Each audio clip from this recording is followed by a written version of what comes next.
one of my life's simple pleasures is getting chickens in the last couple of years of their lives from cage laying facilities and giving them a nice home, and in exchange getting some eggs from them as well. So I've just gone and picked up, I'm on a private road at the moment so I don't stress about me using my phone. Just gone and picked up 6 new ones. I'm gonna instill them into my current herd, which is down to 3. Because the thing about these chickens is you get them at about 3 or 4 years old, and chickens generally live with good care to 5 or 6. And so, you get them for that last year or 2. Eventually they start dying of things like egg binding or just random causes, really.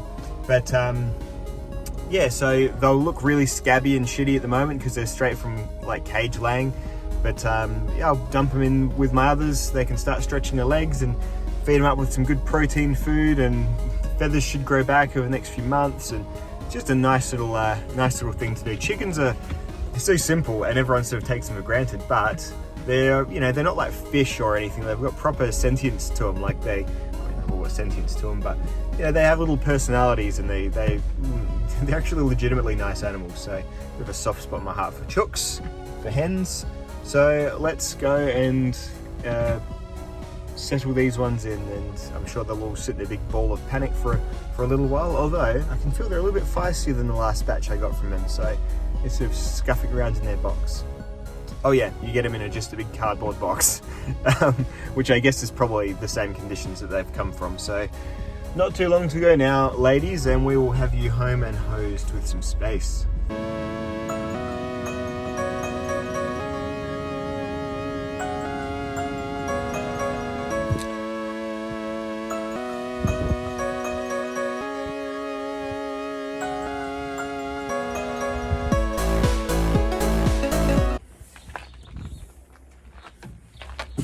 That's them, and then I just got them some food, and I'm just going to mix some meat and bone in with the scratch mix just to get that protein up, to get them strong and healing, because as we'll probably see in a second, they're going to look a bit fucked because the conditions of those cage places are, I don't know how you feel about it, but I guess it's a reality of human consumption, but yeah, it's not nice.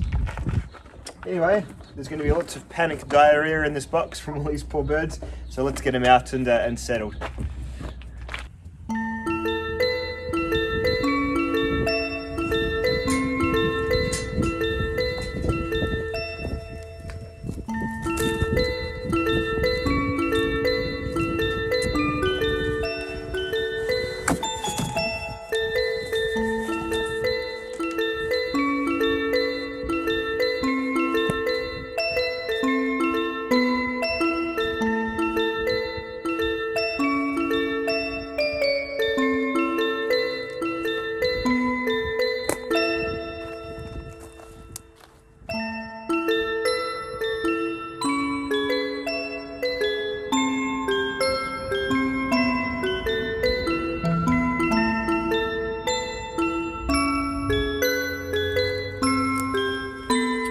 Alrighty, while these guys are having a panic attack, I'll just show you. So these ones were also from cage, and you see they grow their feathers back eventually. You take care of them, and these ones were the same. They were absolutely, horrified when they first got here because they'd never seen such space, I guess.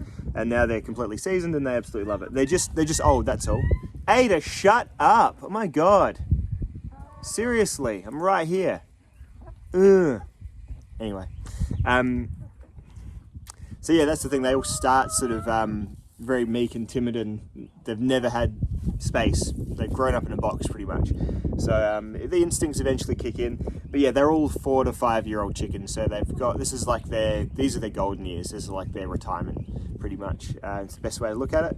And these guys are probably going to live for 6 months to a year, maybe, the ones that I've already got, and hopefully they'll get a couple of years out of the ones that I've just brought. But it'll be a year it's literally about a year since we got here that mine started getting things like egg binding and just randomly dying. So yeah, that's kind of what we're looking at, but always makes me feel a little bit nice that at least for a fraction of these guys' lives they can have some natural happiness, so to speak.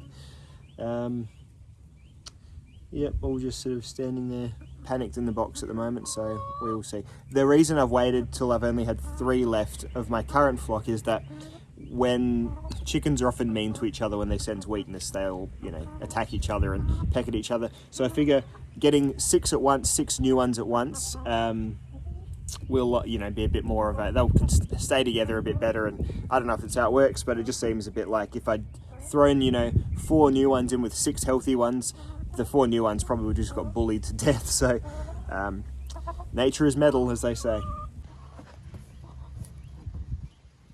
So you see the feathers and spots on them are just as a result of being rubbing up against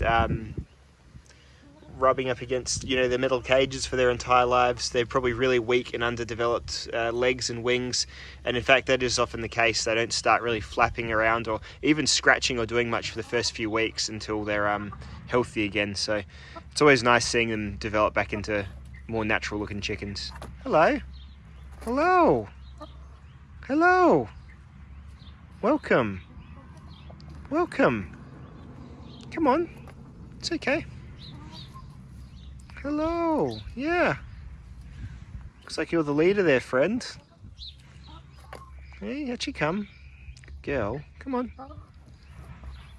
I know, everything's scary and huge, isn't it? There you go. Look. Space. Hey, you'd be brave for your other mates and they might all do the same, huh? Hello. Welcome. Welcome. Look. Hey guys, come on. It's all good. Hello. Hello, it's okay, you big ball of chickens. You can wander out now. It's fine. Yeah.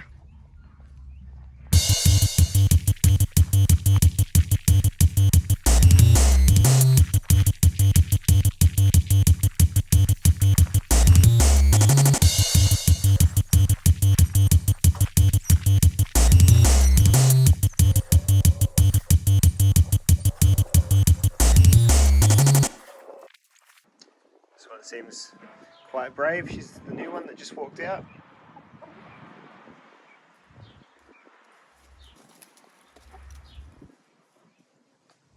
Just a bit of hazing.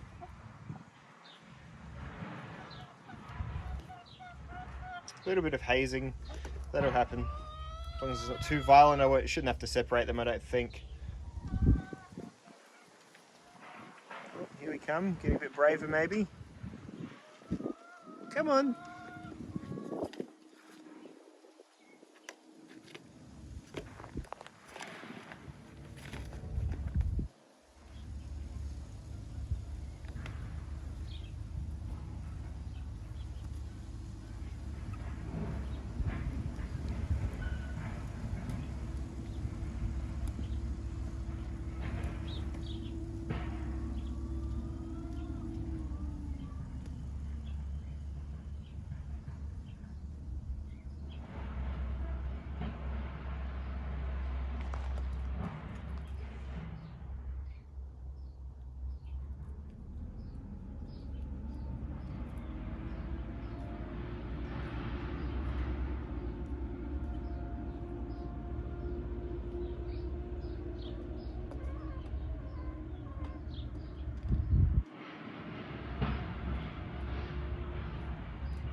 So yeah, I truly do think they walk so little that they actually get fatigued and need to rest often after standing. And just to look at the feathers around their necks, just completely wrecked. Yeah. I mean, they do a bit of dust bathing as well, but this is all just basically them getting accommodated to space again. So we've got a healthy chicken there, like long-time resident, and then 2 new ones here.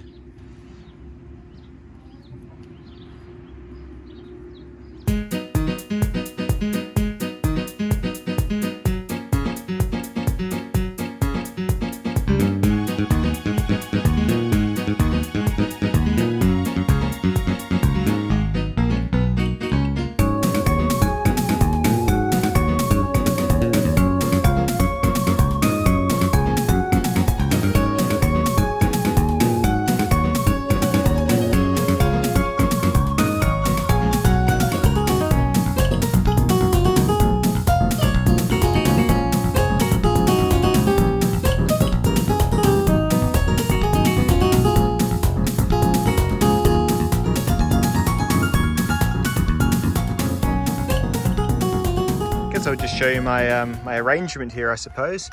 So this is all just laying an egg there. This is all just pea straw fiber. There's actually sugarcane mulch is what they're bedding on. So they just choose a random spot and they all seem to lay their eggs in the one spot. And then, so I've got a perch here. They all sleep on this at night, so they all perch. And they only started doing that. This has been here for ages before they started. It's just a matter of that strength and confidence. This is their night water, so it's just like a self-watering thing.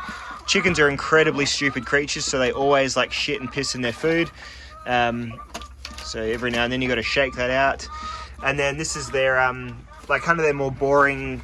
This is like the proper layer mix, I guess, which is like just pellets, and they'll eat that in the morning when they wake up, because they'll often be awake in here for a couple of hours before I wake up and get them out. So they usually eat a bit of that, and that's probably the best thing for them. And so they at least get a bit of that in the morning, and then outside in the yard when they come out and through the door, they can scratch in seeds, and we also throw like food scraps out here and that sort of stuff, so they can basically dig and chase bugs and all that sort of stuff, and yeah, do really well.